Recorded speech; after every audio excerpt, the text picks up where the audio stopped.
Qué bendición, qué privilegio llegar ante tu consideración en esta noche para compartir la palabra del Señor. Llevamos una serie sobre el libro de Hebreos. Hoy vamos a estar hablando de Cristo superior al sacerdote Aarón. Y hemos visto a través de los primeros 6 capítulos del libro de Hebreos que el autor nos presenta la persona y obra de Jesucristo, no solo en la tierra, sino su oficio sacerdotal ahora mismo en los cielos. Y esto es como un gran mosaico que podemos mirar las diversas partes, cómo se van integrando y cómo componen toda una descripción no solamente de ese plan poderoso de salvación, sino también que podamos ver que fuera de Cristo no tenemos oportunidad de salvación ninguna. En ningún otro hay salvación. Dijo el apóstol Pedro en el capítulo 4 del libro de los Hechos, dijo, miren, en ningún otro hay salvación, porque no hay nombre bajo el cielo dado a los hombres en que podamos ser salvos. Y es interesante porque en muchas corrientes de fe, pues se discuten muchas modalidades de salvación. Y yo recuerdo un par de amigos muy buenos con los que comparto a veces, católicos, que plantean que Pedro fue el primer papa. Y yo les decía, bueno, si Pedro fue el primer papa, pues mira lo que dijo, que en ningún otro hay salvación, porque no hay nombre bajo el cielo dado a los hombres por el cual podamos ser salvos. Así que fuera de Cristo no hay salvación, así que no hay que estar buscando santos, no hay que estar buscando apóstoles, no hay que estar buscando vírgenes, no hay que estar buscando escapularios ni nada de este tipo de prácticas en las cuales gente cree que se pueda salvar, aunque dogma de la iglesia romana pues no plantea muchas de esas modalidades como correctas, o sea, que lo plantean como algo de salvación, pero a través del tiempo la gente ha agarrado tradiciones y han echado mano de eso. Y quiero aclarar que no hay corredentores, no hay corredentoras, hay un solo mediador entre Dios y los hombres, Jesucristo hombre. Eso lo dijo el apóstol Pablo en Primera de Timoteo, capítulo 2 y verso 5, y como si eso fuera poco, el mismo Señor Jesucristo lo dijo bien claro, dijo, yo soy el camino, la verdad y la vida. Nadie viene al Padre si no es por mí. Así que yo te invito a que te integres con nosotros en esta hora a mirar la figura de Aarón, que era un sumo sacerdote del pueblo de Israel, hermano de Moisés, figura central de todo ese sacerdocio que es de la tribu de Leví y que era fundamental en la adoración del pueblo de Israel. Y quiero decirte que el sacerdocio de nuestro Señor y Salvador Jesucristo es superior a cualquier sacerdocio. Si quieres mirar un momento, por favor, conmigo, en Hebreos capítulo 4 y verso 14, el autor de Hebreos lo describe de una manera hermosa cuando dice, por tanto, teniendo un gran sumo sacerdote que traspasó los cielos, Jesús, el Hijo de Dios, retengamos nuestra profesión. El único sacerdote que ha entrado a los cielos como si fuera un tabernáculo. De hecho, el libro de Hebreos le llama tabernáculo no terrenal, no hecho de manos. A la misma presencia de Dios fue Cristo, que entró a ese tabernáculo celestial, se presentó a sí mismo detrás de ese velo, como lo narra de manera simbólica, y estando en la presencia de Dios, intercede por nosotros, está a la diestra de Dios, y por eso es el mediador entre Dios y nosotros. Así que esto es bien importante porque nada supera el sacerdocio de nuestro Señor y Salvador Jesucristo. ¿Y cómo surge este sacerdocio de Aarón? Pues es bien interesante que podamos mirar que en el libro de Éxodo, cuando Moisés está en el desierto y camina y Dios se le revela en el capítulo 3, Dios se le muestra, Dios lo llama, Dios le da unas señales y lo envía con un mensaje al pueblo de Israel. Cuando Moisés llega, sale del desierto y regresa para entonces ir al pueblo que estaba cautivo en Egipto, empieza a negociar con Dios y le dice, mira, yo no sé hablar bien, yo soy tardo para hablar. Y Dios le habla de que yo sé de tu hermano Aarón, que habla muy bien, así que tú le vas a hablar a Aarón tú serás voz de Dios para Aarón y Aarón será voz de Dios para Israel. Y ahí empieza como un tratamiento de Dios con Aarón, pero cuando vamos al capítulo 28 de Éxodo, y te invito a que vayas un momento allí, a Éxodo capítulo 28, porque es ya el momento, por así decir, en que Dios le dice a Moisés que haga llegar a su hermano Aarón delante de él y a sus hijos para que sean sus sacerdotes. Y le da unas instrucciones sobre sus vestiduras. Y Dios convoca a una gente y le da sabiduría para que hagan las vestiduras del sacerdote Aarón. Esto está en el capítulo 28 de Éxodo y es el primer momento en que vemos que Dios entonces está, por así decir, designando a Aarón como sumo sacerdote. Dice ahí, capítulo 28, verso 1 de Éxodo, harás llegar delante de ti a tu hermano Aarón y a sus hijos consigo de entre los hijos de Israel para que sean mis sacerdotes. Así que después le dice que le hará vestidura y viene una descripción muy hermosa de cómo van a ser las vestiduras de estos sacerdotes, porque esas vestiduras los distinguen de los demás miembros de la comunidad israelita, los identifican con ese oficio sacerdotal. Y en el capítulo 29, vaya al capítulo 29 de Éxodo, nosotros vamos a ver aquí otra cosa que Dios hace. En este capítulo 29, Dios consagra a Aarón y a sus hijos y dice, esto es lo que les harás para consagrarlos, para que sean mis sacerdotes. Y describe el tomar un becerro de la vacada, dos carneros sin defecto, panes sin levadura. En el verso 7 de Éxodo 29 le dice, luego tomarás aceite de la unción y lo derramarás sobre sus cabezas y le ungirás y harás que se acerquen sus hijos y les vestirás de túnicas, y por ahí sigue dando la descripción de cómo vestirlos y la unción que venía sobre ellos para que pudiesen ejercer como sacerdotes. Así que ese es el comienzo, por así decir, Éxodo capítulo 28 y Éxodo capítulo 29 de esa tribu. Dios llama sacerdocio, los constituye como sacerdotes y después vamos a ver en el desarrollo de ese Antiguo Testamento cómo los que nacían, los varones que nacían de esa tribu, eran los que podían ocupar el cargo del sacerdocio, descendientes de esa tribu de Leví, por eso se le llama levitas, siendo Aarón el primer sacerdote. Ahora, es interesante que vamos a Números capítulo 20, vaya un momento a Números capítulo 20, porque vamos a ver uno de los problemas que había con este sacerdocio. Y vamos a mirar que en un momento dado, Dios, por así decir, le dice al final de su vida a Aarón, eso está en Números capítulo 20 y verso 12, tanto a Aarón como a Moisés les dice lo siguiente, Jehová dijo a Moisés y a Aarón, por cuanto no creísteis en mí, para santificarme delante de los hijos de Israel, por tanto, no meteréis esta congregación en la tierra que les he dado. Por lo tanto, Aarón rompió el pacto, ¿verdad? Falló, por así decir. Más adelante, en el capítulo 32, y esta descripción es bien importante de lo que ocurre en el capítulo 32 del libro de Éxodo, porque es uno de los errores más grandes que comete Aarón. Y te lo voy a leer porque desde que esto ocurrió, es lo que pavimenta el camino para la apostasía.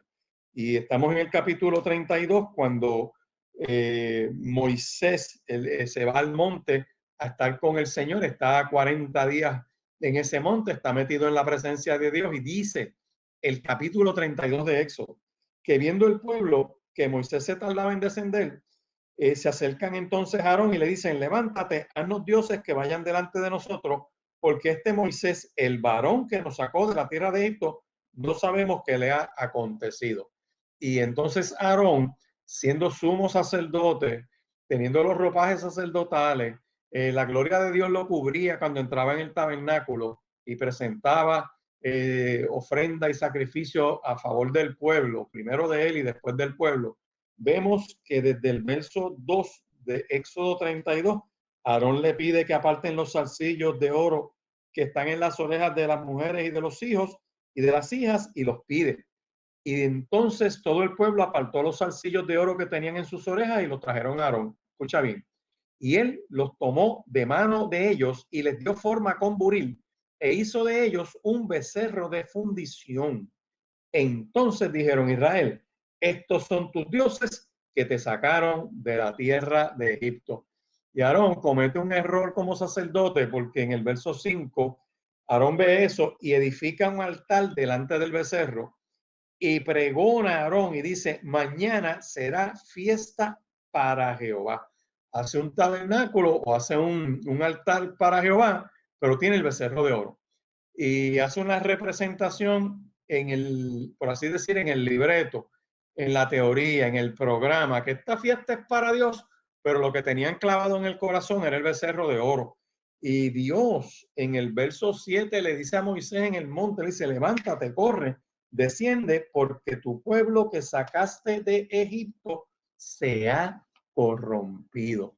Yo tengo que decirte a ti, y esto es algo bien importante, que Aarón es excluido de la tierra prometida, lo dice Números capítulo 20 y verso 12, pero es que fue el que rompió el pacto haciendo un becerro de oro y propicia que el pueblo de Israel se corrompa.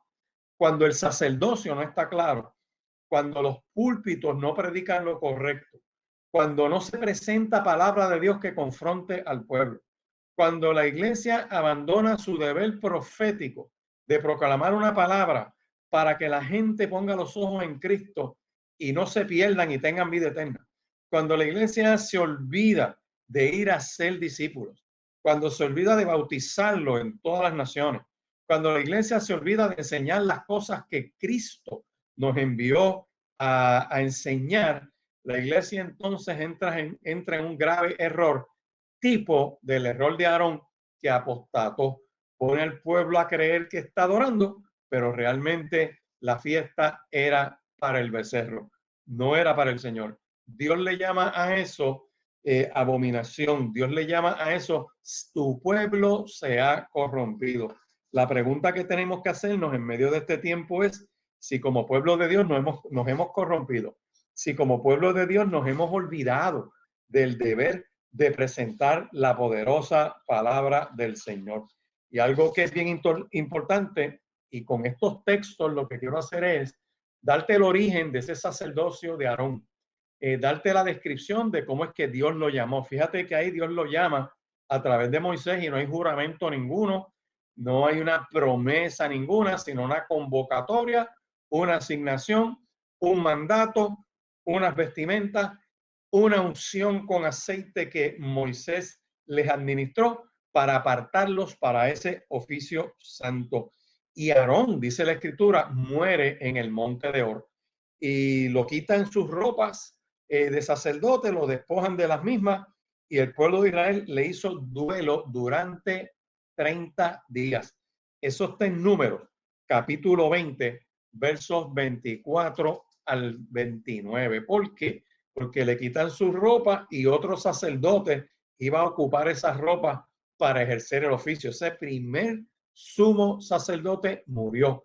No podía seguir oficiando y de hecho no tuvo el privilegio de entrar con ese pueblo a la tierra prometida. O sea que es un sacerdocio que peca, es un sacerdocio que tiene errores, es un sacerdocio que tenía que presentar ofrenda por sí mismo primero y luego presentar ofrenda a favor del pueblo. Entonces, ¿qué argumenta el autor del libro de Hebreos cuando vamos al capítulo 7 de Hebreos, que habla del sacerdocio de Melquisedec y de hecho habla de sacerdote Melquisedec como superior a Aarón? Melquisedec, que no tenía oficio bajo la ley, Aarón sí tenía oficio bajo la ley, y presenta un contraste de que el sacerdocio de Melquisedec es de un orden superior, sin principio ni fin, con toda una simbología en base a este sacerdote llamado Melquisedec, que sale de Génesis, del libro de Génesis, una sola mención en Génesis 14, en un incidente que ocurre cuando Abraham viene a donde él y le presenta los diezmos luego de una guerra. Eso lo vamos a ver más adelante, en quizás un poco más de detalle en un estudio posterior.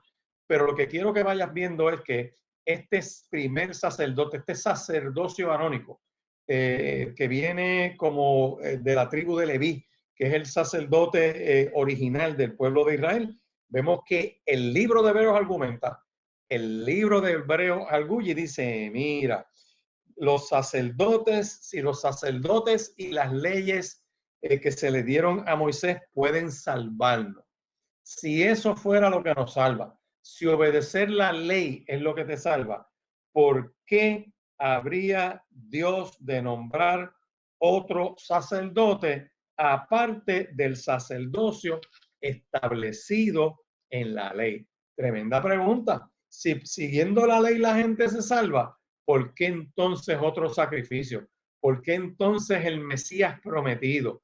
Y esto es bien importante porque ya el capítulo 7 del libro de Hebreos, yo quiero que mires conmigo de este capítulo 7, el verso del 18 aproximadamente por ahí, dice, queda pues abrogado el mandamiento anterior a causa de su debilidad e ineficacia. Verso 19, pues nada perfeccionó la ley y de la introducción de una mejor esperanza por la cual nos acercamos a Dios.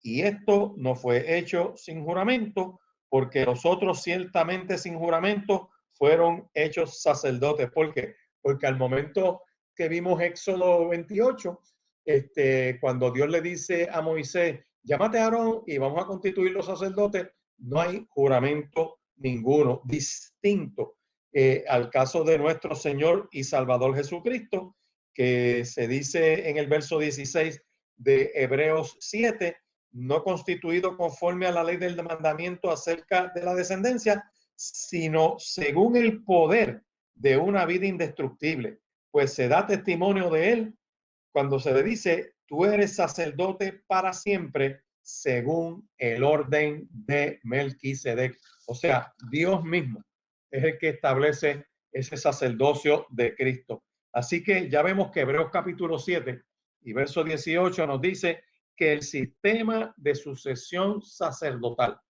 basado en el abolengo de los individuos quedó abolido porque no dio buen resultado.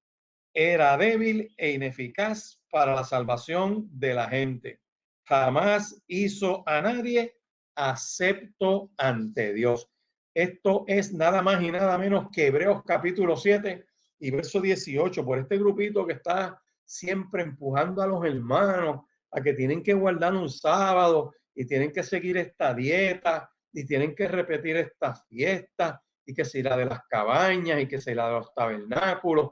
Y tú lo ves siempre en toda esta simbología, que es bueno estudiarla porque nos alumbra los ojos y nos hace ver que todo esto apunta a nuestro Señor y Salvador Jesucristo, que en ningún otro hay salvación. Por eso es que el apóstol Pablo dice en Romanos capítulo 10, mas esta es la palabra de fe que predicamos, que si confesares con tu boca que Jesús es el Señor y creyeres en tu corazón que Dios lo levantó de entre los muertos, serás salvo. Porque el corazón se cree para justicia, pero con la boca se confiesa para salvación. Solamente en Cristo, solamente en Él, la salvación se encuentra en Él. No hay otro nombre dado a los hombres. Solamente en Cristo, solamente en Él. Y yo te invito a que reflexiones en esta hora, a que escudriñes conmigo, que miremos lo que dice esta palabra del Señor. ¿Por qué Dios no mantuvo ese sacerdocio levítico de la línea de Aarón? ¿Por qué terminarlo? ¿Por qué culminó? Es más, ¿por qué desapareció hasta el templo después que Cristo fue crucificado? Porque no hay otro sacrificio. O sea, no se pueden seguir haciendo sacrificios para borrar el pecado porque es uno solamente una vez, que fue el de nuestro Señor y Salvador Jesucristo, para que todo aquel que en él cree no se pierda, mas tenga vida eterna.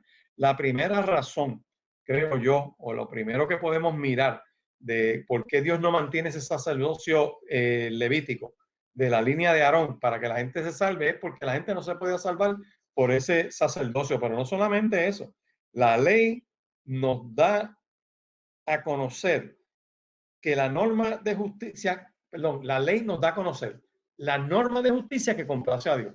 Y cuando tú te confrontas con la ley, tú la miras y tú dices, esto complace a Dios, pero tengo un problema, no la puedo cumplir.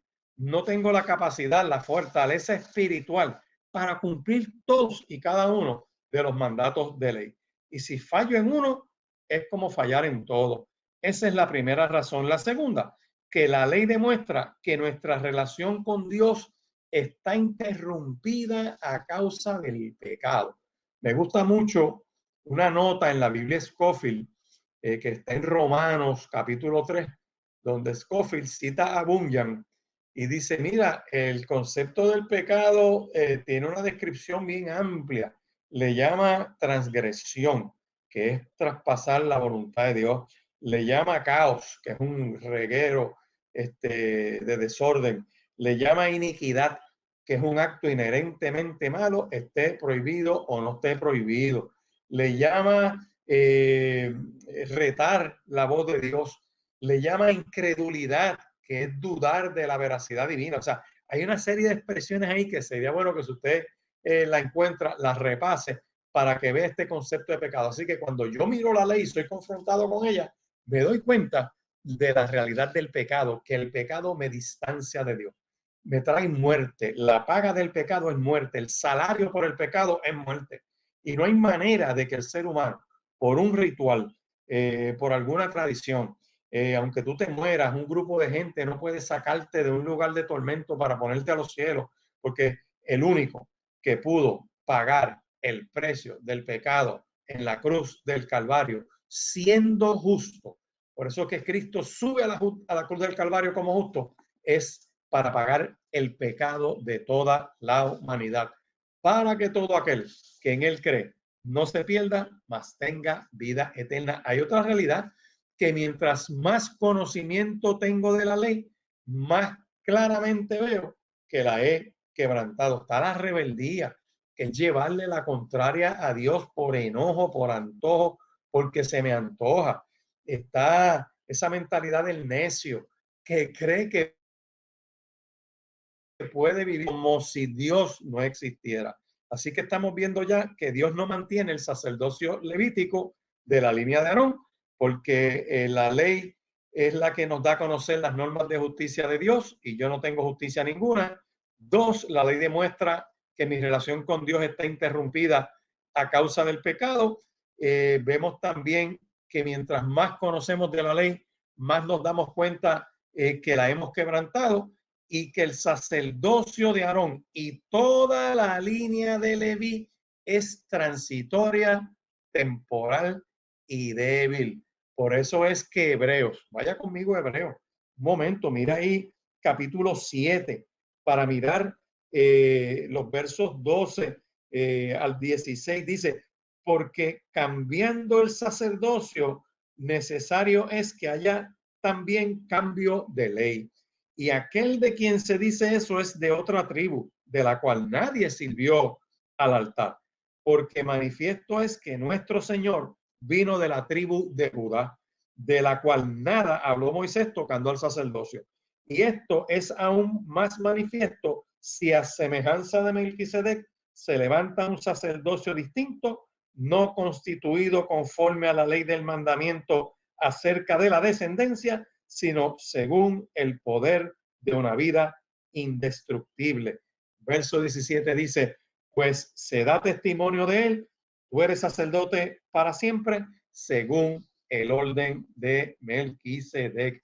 Voy a repetir esa parte porque es importante. Míralo otra vez, Hebreos capítulo 7, versos 12 en adelante. Sal ya de la ley, sal ya de esa mentalidad legalista de tratar de salvarte por obra, de tratar de imponerle una carga a los demás que mucha gente, nadie la puede llevar, ni aun los mismos que la proclaman. Esa era la confrontación de Cristo a los escribas y fariseos, y confrontaba también a los saduceos y a todo ese liderato que pretendían controlarle la salvación a la gente. Así que Cristo es superior, su sacerdocio, al de Aarón. Y cuando miremos más adelante el capítulo 7 de Hebreos, lo contrasta Aarón con Melquisedec, diciendo, Melquisedec es superior a Aarón, el sacerdocio de Melquisedec es de un orden superior al de Aarón. El de Aarón era establecido convocatoriamente por la ley, bajo la ley, designado, sin juramento, sin promesa, y nadie podía cumplir la ley para salvarse. Por eso Hebreos 7, 12 al 16, lo repito, dice, porque cambiando el sacerdocio, necesario es que haya también cambio de ley. Como sabemos, Cristo no pertenecía a la tribu sacerdotal de Leví, sino a la de Judá, tribu que no había sido escogida para el sacerdocio. Moisés nunca les asignó tal responsabilidad.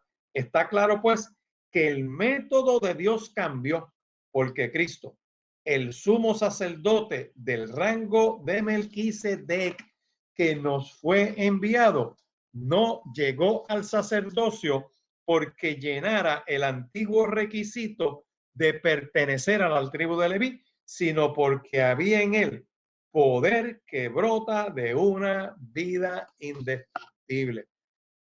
Poderosa expresión esa.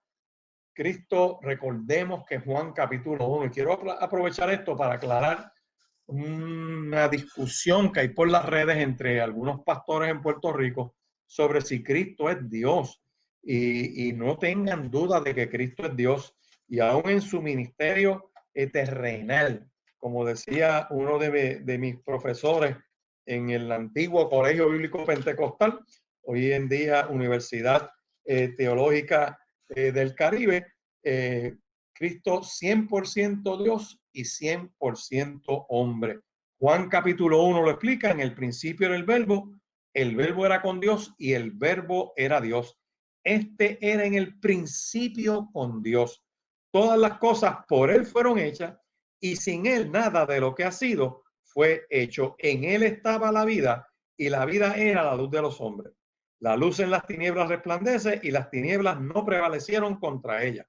Esos primeros 5 versos te hablan del verbo hecho carne, de la deidad de nuestro Señor y Salvador Jesucristo. Y para esa duda que tienen estos pastores, uno que está por allá, por Chile, por Perú, y otra gente que están confundidos con esto, yo les quiero decir que Dios se manifestó en Cristo. Dios se encarnó en la persona de Jesús de Nazaret.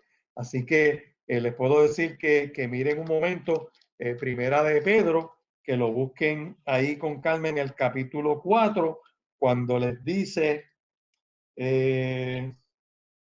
amados, no creéis a todo espíritu, sino probad los espíritus si son de Dios, porque muchos falsos profetas han salido por el mundo. En esto conoced el Espíritu de Dios. Todo espíritu que confiesa que Jesucristo ha venido en carne es de Dios. Y todo espíritu que no confiesa que Jesucristo ha venido en carne no es de Dios. Y este es el espíritu del anticristo, el cual vosotros habéis oído que viene y que ahora ya está en el mundo. No se dejen engañar. Cristo era Dios, Dios encarnado. Es verdad que la palabra Trinidad no aparece en la Biblia en ningún sitio, pero hay una manifestación trina de Dios desde el saque en la creación, y en el libro de Apocalipsis también nos habla de Dios en su trono, de los 7 espíritus de Dios y de el Cristo a la diestra, Padre, Hijo y Espíritu Santo. Está en la fórmula bautismal, bautizarlos en el nombre del Padre, del Hijo y del Espíritu Santo. Cristo les dijo, el que me ha visto a mí, ha visto al Padre. Así que les quiero dejar con esta parte de esta explicación sobre Cristo, porque tiene que ver entonces con el oficio sacerdotal de nuestro Señor y Salvador Jesucristo. Miren, resumo desde ya esta parte de la enseñanza. Cristo es superior a cualquier sacerdocio. ¿Por qué? Porque uno es incondicional y también inmutable. Se cita desde el Salmo 110, verso 4, cuando dice el juramento de Dios que no cambia. tú eres sacerdote para siempre, según el orden de Melquisedec. En Hebreos capítulo 7 y verso 19 nos explica que ahora tenemos una esperanza extraordinariamente superior, porque Cristo nos hace aceptos ante Dios y esto nos permite acercarnos al Dios Altísimo. Por eso es mediador entre Dios y nosotros. Lo otro es que Aarón no recibió juramento de Dios para ser sacerdote. Gracias a ese juramento de Dios, Cristo puede garantizar eternamente el feliz cumplimiento de este nuevo y mejor pacto. Cristo obedeció la voluntad del Padre. Cuando miramos, por ejemplo, Hebreos capítulo 5, versos 8 y 9, que nos dice, y aunque era hijo, por lo que padeció, aprendió obediencia. Y habiendo sido perfeccionado, vino a ser autor de eterna salvación para todos los que le obedecen. Y fue declarado por Dios sumo sacerdote, según el orden de Melquisedec. Así que Cristo obedeció la voluntad del Padre y fue declarado sumo sacerdote de un orden superior. Lo tercero es que su sacerdocio se fundamenta nada más y nada menos que en su resurrección y en su eternidad. Hebreos capítulo 7, por eso este capítulo 7 de Hebreos es bien importante, dice, y los otros sacerdotes llegaron a ser muchos, debido a que por la muerte no podían continuar. Por eso nosotros vemos cuando muere Aarón, lo despojan de sus ropajes sacerdotales, porque otro sacerdote tenía que usar esos ropajes sacerdotales para seguir oficiando y ocupar el lugar de Aarón.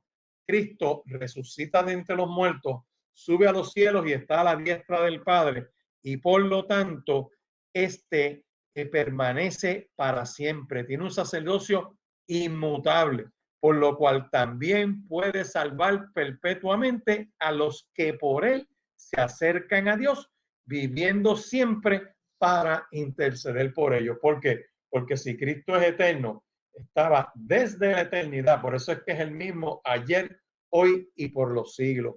Por eso es que cuando se nos narra en Juan capítulo 1, en el principio era el verbo era con Dios y el verbo era Dios. Escúchelo bien, el verbo era Dios. Así que ya estamos viendo cómo el libro de Hebreos capítulo 7, en todos estos versos, particularmente el 24, dice que como Jesús es eterno, no necesitamos otro sacerdote.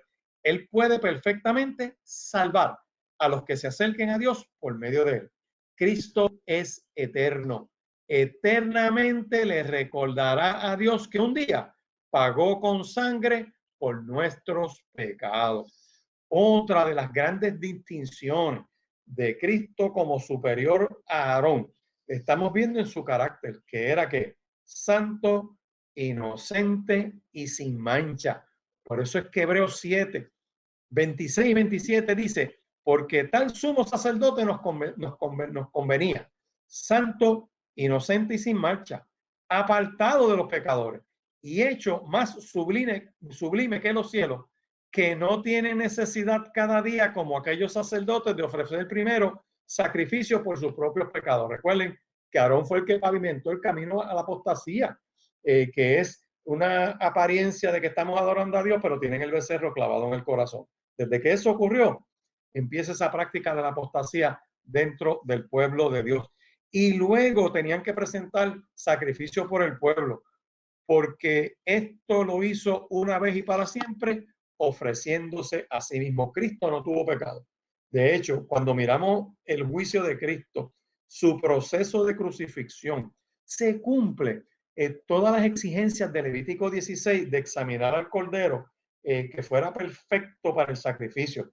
Y de hecho, cuando se toman los dos animales, en el cual uno era sacrificado y el otro se le había puesto la mano encima, simbolizando que todos los pecados iban sobre ese animal y lo dejaban escapar al desierto, para simbolizar que mientras más se alejaba ese animalito por el desierto, más se distanciaba el pecado del pueblo de Israel.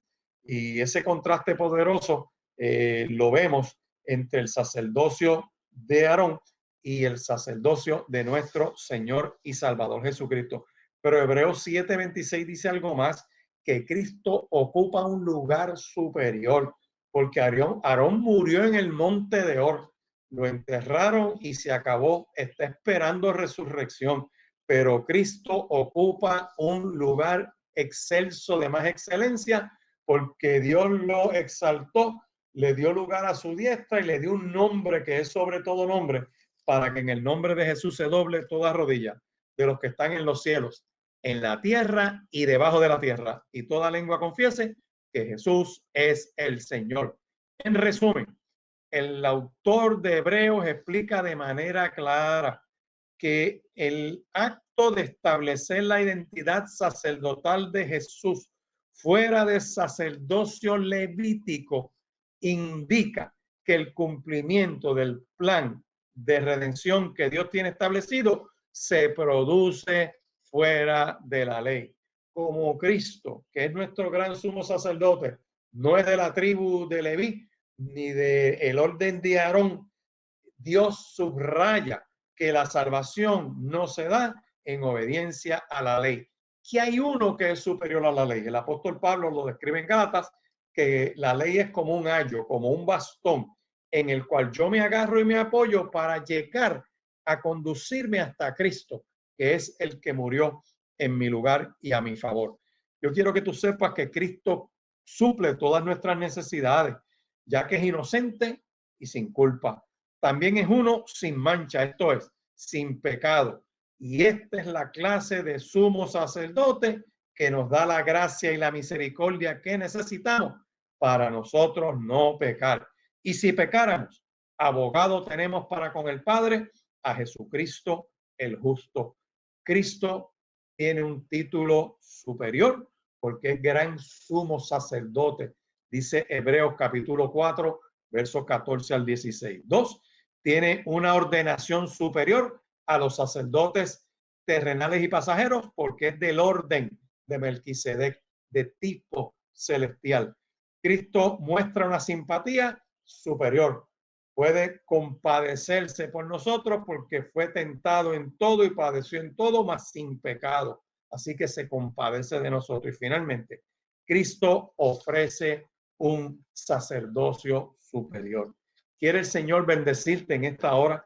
Quiero hacer una oración reclamando a que todos aquellos que tengan alcance de esta palabra y que no han conocido a Cristo le digan, Señor Jesús, me entrego a ti, me entrego totalmente a ti. Te recibo como Señor y Salvador de mi vida y confío en ese sacerdocio superior que tú ejerces a la diestra del Padre y que cuando regreses en gloria yo pueda irme contigo. Padre, en el nombre de Jesús te adoramos, te damos gracias, bendecimos tu nombre, porque tú eres bueno, tu misericordia es para siempre. Y por esta bendición, oh Dios, de que los que están al alcance de esta palabra sean bendecidos por ti. Extiende tus manos, Dios, y obra sanidades y milagros y prodigios. Estos que te confiesan como Señor y Salvador.